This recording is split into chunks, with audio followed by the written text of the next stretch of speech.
Então, a gente vai ter dois palestrantes, a doutora Clarissa Baldotto e o doutor João, e também a gente vai ter uma palavrinha aí do colega da patologia, o Felipe. Então, eu vou convidar a Clarissa, acho que todo mundo conhece, oncologista do Rio, especialidade em neuro e pulmão, e ela vai falar aí do principal estudo, né, da ASCO, e de outro estudo relacionado à imagem. Bom, a gente já pode começar. Clarissa, eu vou compartilhar para você então, tá bom? Tá bom. Gente, boa tarde. Obrigada pelo convite, Daniel. Bom, a vedete da ASCO ficou para mim, né? Então, eu assisti da primeira fila, cheguei cedo, guardaram um lugar para mim, para essa coisa inédita de ver um trabalho. Quer dizer, não é inédita, né? Teve trabalho de glioblastoma na plenária, mas assim, com droga nova. Acho que tem muito tempo que não tem estudo, se é que já teve na plenária. Então, esse estudo que o Daniel vai compartilhar, o nome dele é Índigo, e ele é um estudo que foi conduzido, o autor principal, que foi quem apresentou, foi o Dr. Mellinghoff, do Memorial. Ele é um estudo fase 3, randomizado, duplo cego, que tentou avaliar o papel do vorasidenib em pacientes controlado, né? Então, versus placebo em pacientes com glioma grau 2 e mutação de DH com doença residual ou recorrente. Pode passar, né? Só para a gente lembrar que o tratamento hoje é a cirurgia o máximo possível de uma ressecção segura. E se esse paciente tem um oligodendro grau 2, você pode observar, ou radioterapia seguida de PCV ou temozolomida, de acordo com os critérios de alto risco. Se for um astrocitoma grau 2, você também pode observar, ou radioterapia seguida de temozolomida ou PCV, baseado na RTOG 9802. Lembrando que os critérios de alto risco desse estudo era a idade maior de 40 anos, tumor grande, ressecção não total, principalmente, né? Que são coisas que a gente já discute qual é a validade disso hoje. Pode passar. Né? O vorasidenib é um inibidor oral da mutação de DH1 e DH2, ele tem penetração cerebral, então esse é o principal papel dele. A gente já sabia que eu não vou repetir o papel do DH em tumores cerebrais, pode passar. Então, esse estudo ele era um estudo que incluía pacientes acima de 12 anos com mutação de DH, astrocitoma ou óligo grau 2, pela classificação de 2016. Eles tinham que ter feito só cirurgia, não podiam ter feito rádio ou quimioterapia. Tinha que ter uma lesão-alvo, né, não captante de contraste. E não eram pacientes que a decisão tinha sido de não iniciar a quimiorradioterapia pelo investigador. Então, eles não foram muito criteriosos assim. Qual a indicação de quimio-rádio? Isso foi critério do investigador. Se o investigador entende que o paciente não tem indicação, ele é candidato ao estudo. É um estudo, a droga é oral, né? Todo dia toma um comprimido de 40 miligramas, e o braço controle era o placebo, e eles estratificaram pelo diagnóstico de oligodendroglioma, né? Pela presença de um P19 pode passar. O objetivo principal do estudo era sobrevida livre de progressão de doença, do tempo da randomização até a progressão. Eles faziam ressonâncias a cada 3 meses por 3 anos, depois passavam a fazer a cada 6 meses. Então, foi bem rigoroso o acompanhamento. E o objetivo secundário foi o tempo da randomização até o paciente precisar de iniciar outra terapia anticâncer, qualquer que fosse a terapia. Tinham análises intermediárias programadas e a análise final com 164 eventos. Pode passar. Os pacientes foram recrutados entre 2020 e 2022, foram 77 centros. O follow-up foi em torno de 14 meses, mediano, não teve morte. E nesse período, claramente, a gente já vê ali na tabela que o dobro dos pacientes tiveram que interromper tratamento, a maioria por progressão de doença no grupo placebo. O crossover para o vorasidenib era permitido e mais ou menos 30% dos pacientes que usaram placebo fizeram crossover para o vorasidenib. Pode passar. Né? Vamos ver um pouquinho da população. Então, a mediana de idade em torno de 40 anos, mais pacientes do sexo masculino do que feminino, todos com performance status bom. O tempo da cirurgia até a randomização, a mediana foi 2,5 anos. Então, não eram pacientes que assim acabaram a cirurgia e já entraram no estudo. Muitos deles já tinham 2 anos de cirurgia, já tinham um tempo maior de observação. Os pacientes, metade tinha codeleção, a metade não, e estava bem equilibrado entre os grupos, e o tamanho do tumor, a maioria tinha mais que 2 centímetros. Pode passar. Então, esse é o resultado, a próxima slide é o resultado final do estudo, sobrevida livre de progressão significativamente maior para quem usou vorasidenib, um hazard ratio de 0,39, então 60% de benefício, a mediana ficou entre 27 e 11 meses do vorasidenib para o placebo, foi mais do que o dobro de tempo para progressão. E a curva fica abrindo até o final. O outro endpoint que foi tempo para novo tratamento, também foi positivo, com quase 73%, 74%. Em 2 anos, 83% do grupo vorasidenib não tinha feito quimio-rádio versus 27% no placebo, foi uma diferença bem importante. Pode passar. Quando a gente olha cada característica individual, idades, sexo, tempo até a cirurgia, a gente vê no Forest Plot que a tendência é que todos os pacientes tenham benefício, né? Não tem um subgrupo que não se beneficie. Talvez ali o subgrupo de tumor muito pequeno, mas é um número menor de pacientes, mas a tendência é de benefício com a droga também. Pode passar, Daniel. O que eu achei bem legal é que essa droga parece ser muito bem tolerada. Assim, o evento adverso mais comum foi aumento de enzima hepática, interrupção ficou muito parecida entre o placebo e o vorasidenib, né? Que talvez sugira até para a gente que não foi por evento adverso, que tenha sido porque o paciente quis parar, né, de usar a medicação. O vorasidenib teve 10% de redução de dose e 3% de evento adverso, descontinuação. Então, foi bem, assim, interrupção de tratamento 30% e descontinuação mesmo 3%. Então, parece que foi realmente muito bem tolerado. Pode passar. Então, o resumo desse estudo é que o vorasidenib, o inibidor de DH, provou a penetração no cérebro e foi capaz de atrasar o tratamento desses pacientes e aumentar a sobrevida livre de progressão com uma segurança muito boa. E que ele pode deixar o paciente sem necessitar, esses pacientes que não são considerados de alto risco para iniciar o tratamento, eles podem não precisar da rádio e da quimioterapia logo no início. Esse estudo está publicado no New England, pode passar, Daniel, e eu dei uma olhada um pouco assim, o que talvez seja uma crítica, assim, essa escolha de alto risco, né? Ficou muito a critério do investigador, então a gente vê que tem pacientes com mais de 40 anos incluídos, que teoricamente no estudo do RTOG seriam de alto risco, o critério de tamanho também, né, fica um pouco mais frouxo, mas os pacientes também não poderiam estar sintomáticos, né, isso era considerado um critério para iniciar logo a radioterapia, então com crise convulsiva não controlada, área eloquente, alguma coisa que pudesse colocar o paciente em risco.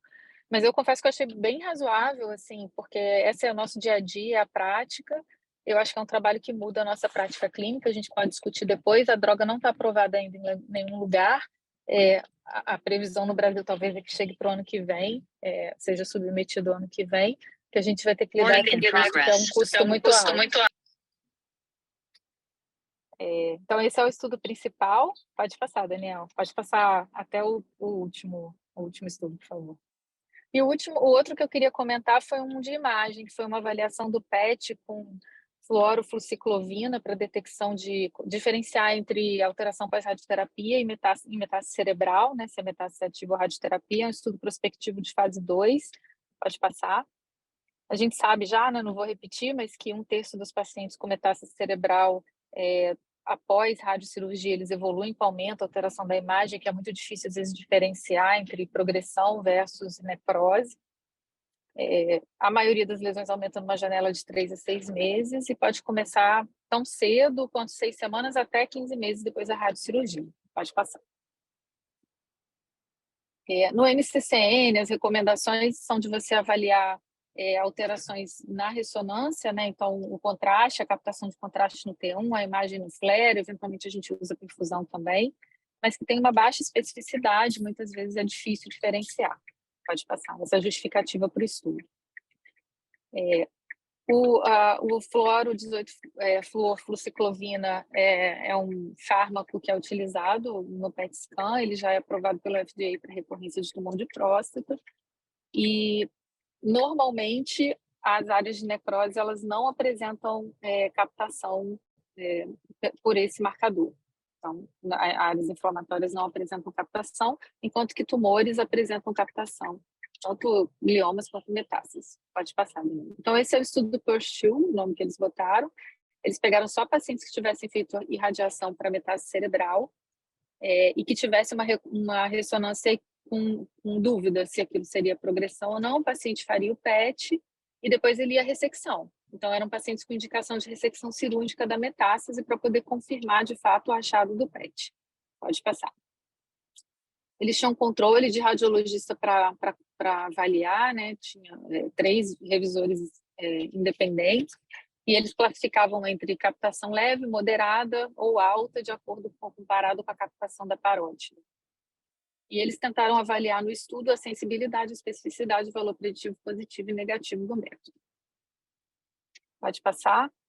Eles avaliaram também a validade quantitativa e qualitativa da interpretação. Pode passar, Daniel. Isso eu já falei, né, que tinham revisores e que especialistas que iam revisar. E o resultado é esse: foram 23 pacientes que foram ressecados, 43% tinham tumor e 57% não tinham tumor. A maioria era câncer de pulmão, melanoma e mama, né, que é o habitual mesmo.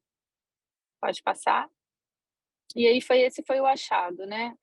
Sensibilidade variou entre 40% e 80% entre os leitores, o valor preditivo positivo de 89% a 100%, especificidade de 92% a 100% e valor preditivo negativo 68% a 86%. Pode passar. A medida dinâmica de acompanhamento do SUV não acrescentou muita coisa, mas a leitura de SUV, de valor de SUV, foi um preditor independente. Pode passar. Então, essa é a conclusão, né? Uma sensibilidade de 80%, especificidade de 85%, valor preditivo positivo de 80% e negativo de 83% a 85%. Então, eles consideraram, pode passar, que é um método que pode auxiliar a gente aí na detecção e diferenciação. Acho que era isso. Essa é a conclusão. Eles estão avaliando no fase 3 agora, que é o Revelate. Eram esses 2 estudos que eu achei que foram os mais interessantes mesmo aí da ASCO. Depois a gente pode discutir. Obrigada. Parabéns, Clarissa, pela apresentação. Acho que como o INDIGO foi um estudo assim importante, de plenário, acho que a gente pode discutir ele agora, até para aproveitar que você apresentou tão bem e discutir, né?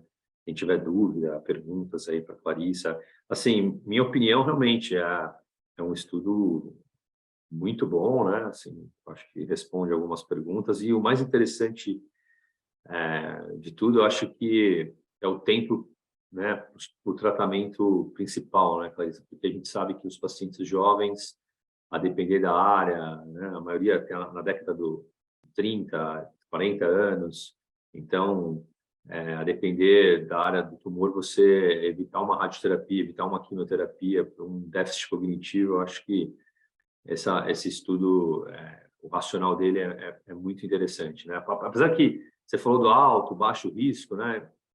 Os estudos, né, de 1998, né? Hoje eu tô até curioso para saber a análise um pouquinho molecular ali do CDK2A.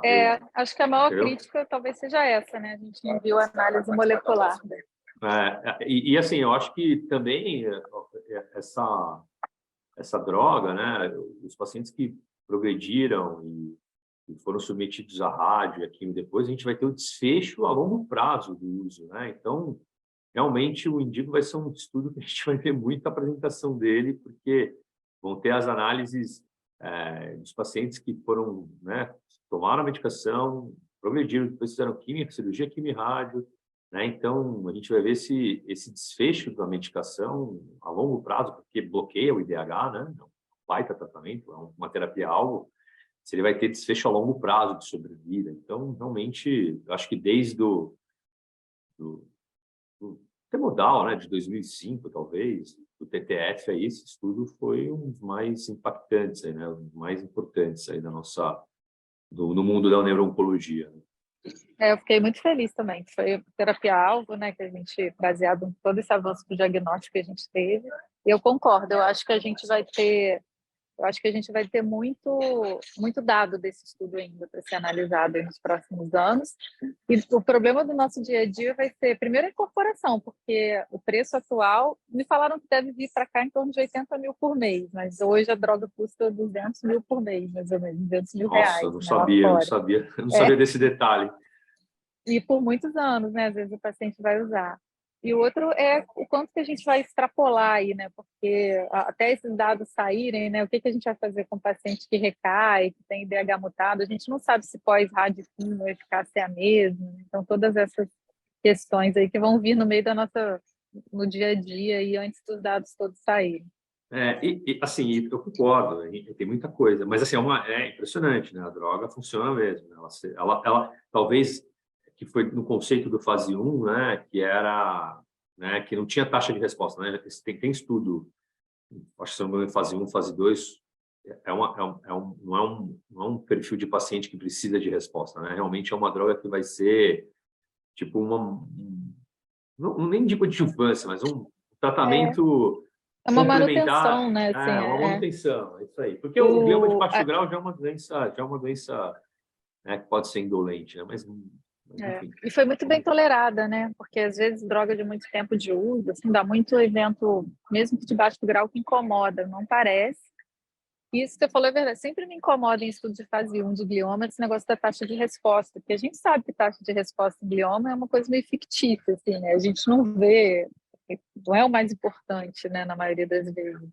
Sim, sim. Então, Até por isso, né, esses gliomas de grau 2, que esses pacientes têm sobrevivem muito tempo, né, uma doença indolente na sua maioria.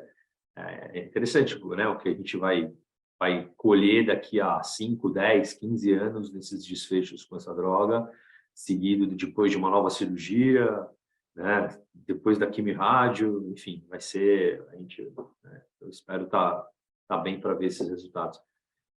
João, você quer comentar? Alguém quer fazer algum comentário? O neurocirurgião, Felipe, se você quiser, a gente pode até colocar a sua apresentação agora, Felipe. O Felipe queria dar uma palavrinha da patologia rápida, 3 slides, viu, João? E aí Pode ser, claro. Vocês estão me ouvindo? Minha conexão está um pouco instável. Vocês estão conseguindo ouvir? Sim. vamos sim. Não sei se a Mariana ainda está aí. De repente, a Mariana está aí, ela pode até falar. Mas é um jogo rápido. Só para dizer, né, que o laboratório de patologia molecular está pronto, né? A Mariana Petácia e o Macedo estão pilotando aí o laboratório. É um laboratório que foi um grande investimento, né? Pode passar o próximo, por favor. E então foram cerca de 30 milhões de reais de investimento, né? E o objetivo do laboratório aqui na rede não é vender nada, nem nada disso, é para a gente prestar assistência aos pacientes da rede. São 72 hospitais, são 55 clínicas, então é para os nossos pacientes, claro, e o ideal realmente é criar um atendimento e um suporte de excelência nessa área, com o apoio das equipes específicas. Então, é claro, por exemplo, a Diana, que conhece aí, tanta molecular em tudo, e o Gabriel, né? Mas, por exemplo, na Neuro, tem uma equipe, que a gente tem uma equipe grande, né? Tem a Gisele, tem o Pedro, o Fabiano, o Luciano em São Paulo, né? Tem a Aline, eu aqui no Rio, tem a Bianca em Salvador, né? Tem o Igor também, enfim, estou até esquecendo o nome das pessoas, mas então é uma equipe grande que vai trabalhar junta.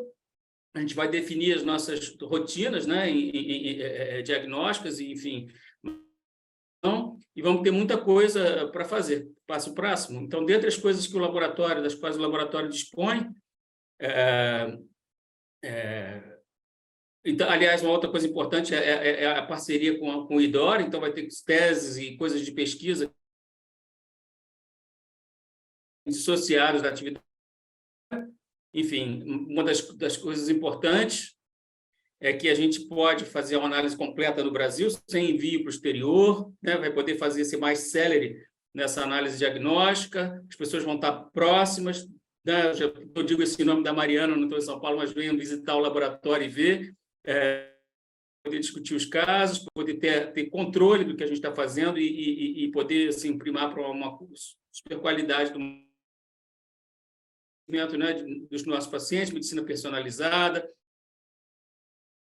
suporte aí de genômico, de bioinformático, né? Tem a Marília, que vocês já devem ter visto aí nas reuniões, que está trabalhando com a gente também. Então, enfim, é uma equipe grande e que vai servir tanto para assistência como para pesquisa. E vai ser um grande prazer. E em neuro, então, que isso é tão fundamental, a gente está assim, muito feliz de poder começar essa atividade. Acho que realmente é isso. E o laboratório já está funcionando e já estamos começando,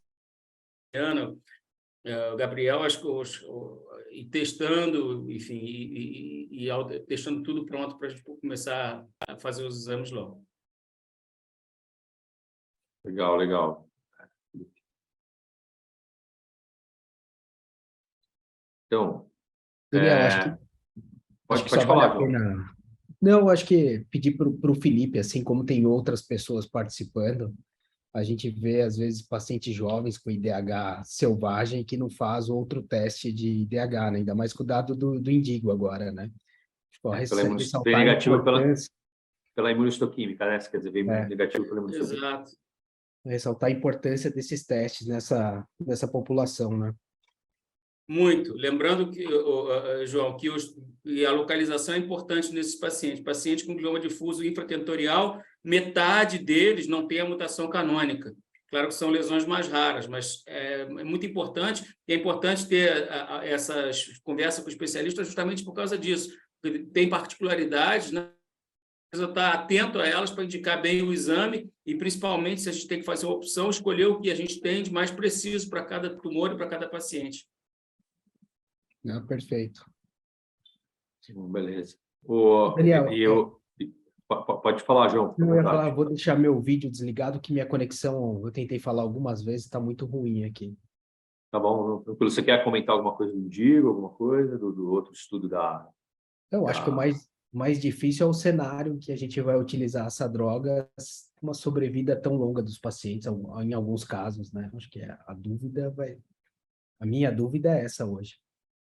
Se você tivesse a medicação disponível hoje na tua mão, em quem você começaria? Não, eu acho que assim, né, a sobrevida livre de progressão, né, radiológica ali ficou muito clara, né? O tempo para o tratamento, assim, um paciente jovem, com doença residual, né, um óleo, um ácido numa região, eu acho que sim, é muito válido essa medicação, né? Se atrasar quimio-rádio, né? A gente que cuida de glioma e de neuro sabe que a rádio não é fácil do ponto de vista de cognição. Então, acho que assim, eu acho que se for aprovado, vai com certeza fazer prática, mas não vai fazer parte do nosso arsenal, Me mas assustou o valor, eu não fazia ideia desse valor. mas isso, cara, é um subgrupo muito específico de paciente, né? É um evento que eu não vou falar que é raro, mas é um pouco frequente, né? Enfim. Mas é isso. Eu acho que realmente nos últimos 15 anos aí foi uma das publicações aí de mais impacto no dia a dia. Você quer apresentar a sua parte, João? Alguém quer comentar alguma coisa, alguma dúvida aí dessa primeira apresentação? Uma coisa que o João, vou lembrar, então, falou que é importante para a gente, então, para os patologistas, tem alguns aqui, lembrar que, muito provavelmente, para fazer o medicamento, certamente a gente vai ter que fazer a análise completa do IDH. Então, isso vai ser pedido e tem que ser um exame que tem que ser feito e muito bem feito no laboratório, né? Então, temos que ter isso e para todo paciente a gente vai ter essa solicitação, né, frequente. Então, temos que estar prontos aí para fazer e rápido. Eu vou compartilhar minha tela, então, Daniel.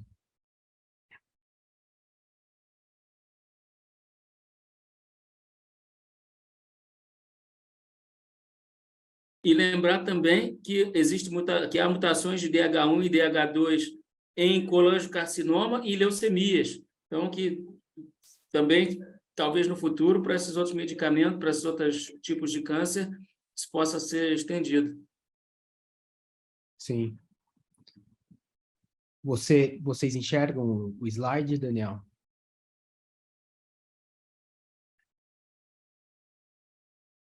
Tá tudo certo, enxergamos. Bom, então, a gente separou 3 posters, na verdade, dessa ASCO. Eu vou começar por esse estudo de fase 1, com o uso de ibrutinib. Na verdade, ibrutinib é um TKI, um inibidor de BTK, que foi avaliado na população com diagnóstico recente de glioblastoma, de um KPS acima de 70% e com funções orgânicas normais, com tratamento padrão de rádio e T-modal associado a ibrutinib. Era um estudo de fase 1, então de escalonamento de dose de 3+3, estudo clássico. E o objetivo principal desse estudo foi determinar a dose máxima tolerada da medicação e os objetivos secundários, segurança, a sobrevida global e a sobrevida livre de progressão. Ou seja, é uma droga bem conhecida dos colegas hematologistas, né? E ela já desde 2017 já tem alguns estudos com o uso dela em glioma, na verdade estudo pré-clínico, né? Inibindo STAT3.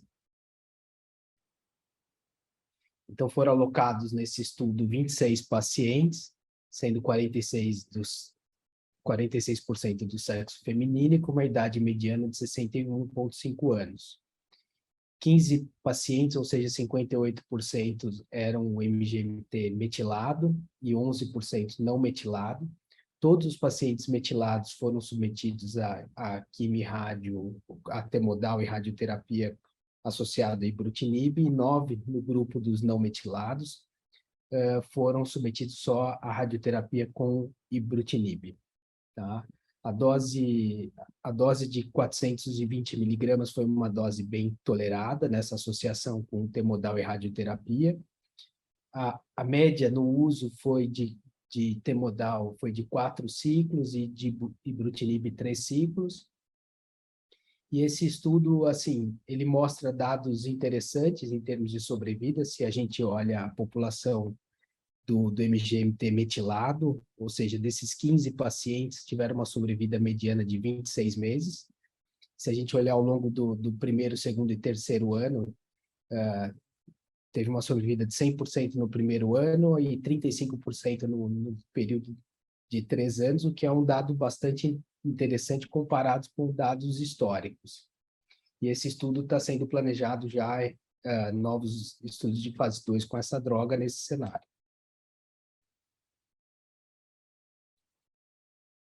O segundo pôster que foi selecionado é um estudo de fase 2 com o uso de uma vacina personalizada de células dendríticas carregadas por antígeno tumoral autólogo. Também no uso de glioblastoma recém-diagnosticado. Aqui vale a pena só ressaltar como isso é feito. Então, é feito um preparado do tumor, né? Isso a partir das células tumorais, é feito um lisado dessas células irradiadas para constituir esses antígenos tumorais autólogos, e as células dendríticas são derivados aí é feita uma leucoaférese de monócitos, são coletados da periferia do paciente. O preparo dessa vacina era feita durante a quimio-radioterapia, ou seja, os pacientes eram incluídos antes de começar o tratamento adjuvante, e a população, esse estudo avaliava a população intention to treat. Eram feitas 8 doses dessa vacina, na semana 1, 2, 3, 8, 12, 16, 20 e 24, e se começava o T-modal após 3 injeções. O desfecho primário foi de sobrevida visando 70% da população com uma sobrevida de 14,6 meses, e os desfechos secundários de sobrevida mediana e sobrevida livre de progressão. Acho que a primeira pergunta que a gente faz é se é factível essa produção nesse tempo, e foi factível em 97% dos casos. 60% foram inclusos 60 participantes nesse estudo, houveram 3 desistências, a idade média desses pacientes eram 59 anos. Nenhum dos casos houve suspensão do tratamento por toxicidade relacionada à vacina. Os efeitos adversos mais comuns atribuídos à vacina foi reação local da injeção, sintomas gripais, mas vale ressaltar que na população como um todo de rádio T-modal e ibrutinib, rádio T-modal e a vacina houveram 33% de convulsões dos pacientes.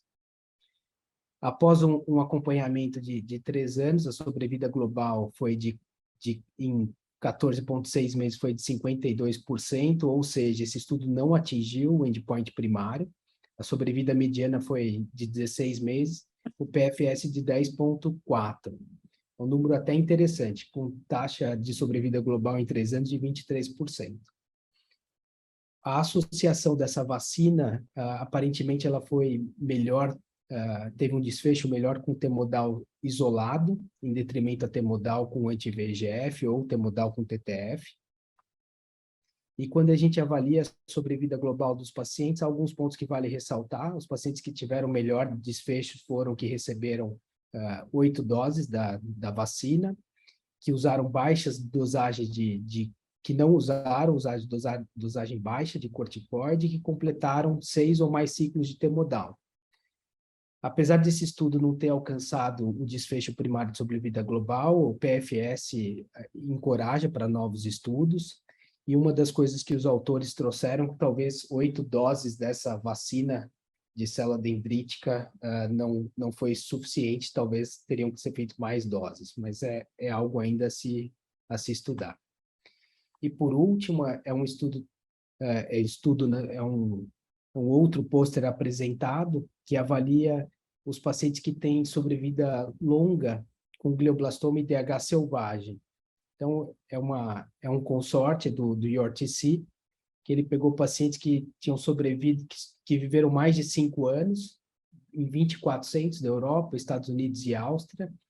Esses dados foram captados até julho de 2020 e foram encontrados 280 casos confirmados que tinham sobrevivido no mínimo de 5 anos, fizeram revisão central desses casos, sendo 189 pacientes IDH selvagens e 80 IDH mutados, e onde não foram especificados.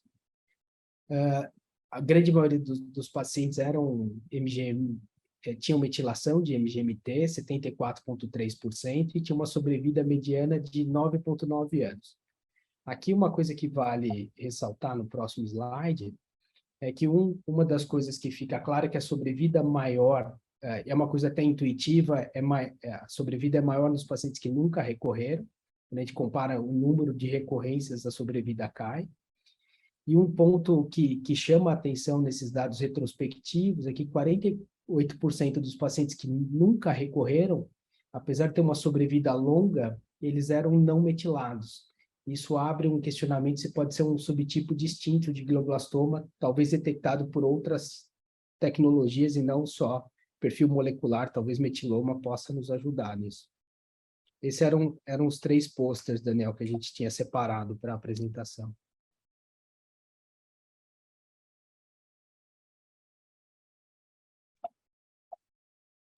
Beleza, João. Obrigado aí pela apresentação. Sim, né, eu acho que o dado interessante, né, que a gente colocou, né, a seleção foi baseada na terapia-alvo, né, em alguma coisa relacionada à imunoterapia, e esses pacientes que vivem muito, né, as características clínicas, apesar de não ter aí sequenciamento. Mas interessante o dado do ibrutinib, né? Assim, óbvio, fase 1, mas aparentemente a combinação com o temodal é segura, né? E como você falou, né, comparado com a corte histórica, que é o que a gente não é correto fazer do ponto de vista científico, comparação com corte, mas é um dado interessante, né, em 2 anos ali, uma porcentagem alta está ainda viva, e também na presença do IGFR, né, a presença do IGFR amplificado, que é um marcador de pior prognóstico, também 39% dos pacientes que tinham o IGFR também estavam bem com a combinação, né? Então, realmente, eu acho que tudo que a gente tem de terapia-alvo em oncologia, que já foi testado em inúmeras drogas, incluindo erlotinib, Tagrisso, né, o Tagrisso, crizotinib, drogas que são usadas em câncer de pulmão e outras que foram usadas para glioma, todos os estudos negativos, né? Então, não comparando, né, eu acho que a terapia-alvo realmente é algo desafiador para os gliomas, aí, né? Exceto no baixo grau, como a gente viu que a Clarissa apresentou. E a vacina, eu acho que é o que a gente sempre teve de vacina, né, João? Os desfechos são muito parecidos, acho que a gente selecionou para mostrar que talvez a vacina seja algo que precise melhorar aí os meios de estímulo ao sistema imunológico, talvez não dê certo desse jeito mesmo, né? Acho que não é pela ausência de dose, na minha opinião, acho que é por Isso é uma Falta de- doença imunossupressiva, com pouca resposta a estímulo, então precisa da vacina, talvez de anti-PD1, é o que tem andado muito, né, na literatura de estudo. E os pacientes e o último, né, os pacientes que sobrevivem bastante, interessante ver que tem esse perfil, né, paciente que tem uma sobrevida mais que 3 anos, né, você vê que é um N pequeno, mas existe, e a gente ainda não sabe explicar por quê, né? Então, Faltou uma avaliação molecular também, né? é Com tudo retrospectiva, na mão ali, né? Eles mas é vão fazer isso. no pôster, eles colocaram que vão fazer uma nova avaliação molecular dos casos, né? Acho que se alguém tiver uma dúvida, perguntar sobre a ASCO, assim, realmente a ASCO é um congresso, o maior congresso de oncologia do mundo. Realmente, a neuro-oncologia tem a sua sessão, mas não é, com certeza, a sessão mais importante. Como todo mundo sabe, existe um congresso de neuro-oncologia anual americano, da SNO, que também tem várias apresentações. Mas, realmente, né, uma apresentação na plenária da ASCO, né, João, é algo que tem muito impacto do ponto de vista de dados, né, de um evento científico, um evento de uma droga nova, de um estudo que tem impacto na prática. Então é isso, sim. Acho que alguém tem alguma dúvida para a gente finalizar ou quer discutir alguma coisa? João, quer falar alguma Perfeito. coisa? Eu ia perguntar para o Felipe, ele como está no laboratório de metiloma, se eles têm alguma avaliação desses pacientes com sobrevida longa, se tem algum Legal. subtipo ou outro de classificação, Felipe, você sabe? Na verdade, eu acho que um dos próximos sem impacto sinal que vão vir, se não vier mas tem estudos saindo, e eu tive a oportunidade de participar de um, é que há tumores que têm critérios para o diagnóstico de isso aí, bom, estou falando de glioblastoma, né? Para glioblastoma, hoje, que na verdade tem um prognóstico melhor, e que não seriam verdadeiros glioblastomas. Por exemplo, já se mostrou que os glioblastomas que têm a fusão TAC-C3-FGFR3 têm um prognóstico melhor. Você tem um paciente que você está acompanhando, que a gente viu, que era um paciente com glioma difuso, que saiu com uma classe nova, que se chama HGG, High Grade Glioma, subgrupo F. Você sabe quem é o paciente, João? Esse paciente tem uma mutação do promotor de TERT. Ele tem um critério morfológico, um critério molecular para glioblastoma, mas esses tumores, a McLean, que é um patologista da Pensilvânia, está trabalhando sobre isso, vai escrever um artigo mostrando que o prognóstico deles é melhor do que os glioblastomas. Então, a tendência é a gente criar grupos, e o que hoje é um glioblastoma vão ser, claro, tumores em geral ruim, mas a gente vai poder ter subgrupos que tenham características diferentes e prognósticos diferentes também. E a gente espera que encontre tratamento para eles, né? Diferentes. Então, aliás, não sei se eu respondi essa pergunta. O Mellinhoff viu esse paciente.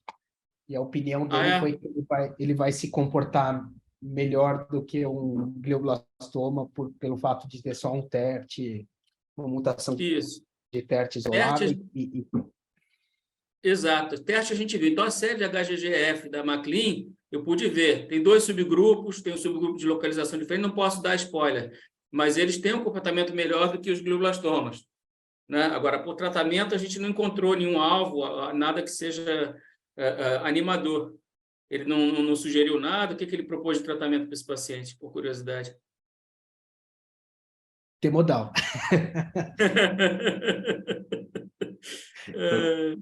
Temodal por 24 ciclos. 24?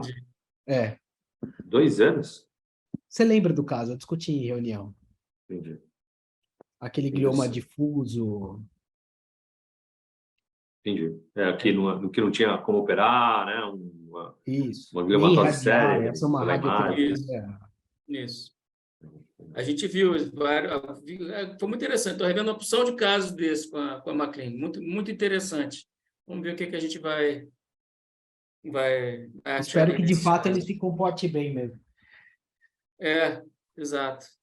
Parece que é menos mal que um glioblastoma. Enfim, eu acho que isso é importante e os critérios eu acho que vão mudar. Eles vão primeiro ter um Sempaxinal que vai sair aí, que é a Cynthia Hawkins, que eu acho que está presidindo, que vai ser revendo o que a gente chamou de essencial e que a gente chamou de desejável, porque tem ainda um pouco de discrepância, são critérios que estão lá para quem lê o livro da OMS. Eu acho que pelo andar da carruagem, se não me disseram textualmente, que vai haver um estudo mostrando aí esses subgrupos do que a gente chama de glioblastoma hoje, que são, enfim, tem variação nisso. Obrigado, viu, Felipe? Valeu, Obrigado a Felipe. todo mundo. Obrigadão. Eu que agradeço a vocês. Alguém tem mais algum comentário, alguma coisa? Acho que a gente já pode encerrar e deixar para semana que vem a discussão de casos. Né? Alguma dúvida? Não? Então, só para finalizar, então, acho que, né, João, essa ASCO aí foi, de certa forma, importante para nossa Histórica. para o campo da neurologia, essa medicação vorasidenib, né, para gliomas grau 2 ressecados aí para atrasar o tempo de tratamento definitivo com quimio-rádio ou uma nova cirurgia. Então é isso. Obrigado, agradeço a presença. Obrigado, gente. E até sexta-feira que vem. Um abraço. Um abraço. Tchau, tchau.